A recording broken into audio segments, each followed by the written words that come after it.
আমরা যেটা দেখতে পাচ্ছি একটা মৃত জেলিফিশ এবং এটার ভেতরে খুব সম্ভবত ছোট ছোট মাছ আছে।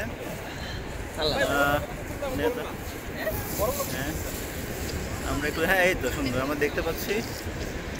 এটা আসলে খুবই নরম এবং যেটা জেলি নামটা যে দেওয়া হয়েছে একদম পারফেক্ট।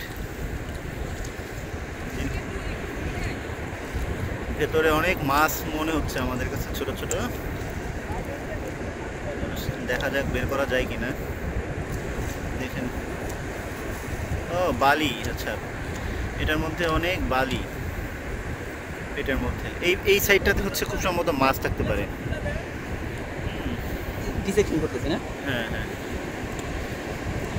হ্যাঁ, এভাবে টান দেন, এভাবে টান দেন। জেলিফিশ মারা গেছে তো একটা, তো এটার মধ্যে না মাছ মনে করছিলাম, নাকি মাছ তো না। অনেক সময় দেখি আমরা ভিডিওতে পেটের মধ্যে অনেক তাজা তাজা মাছ থাকে। থাকার কাটা দরকার নেই, আমরা এটা মাছ না। খাইতে পারি। ঠিক আছে।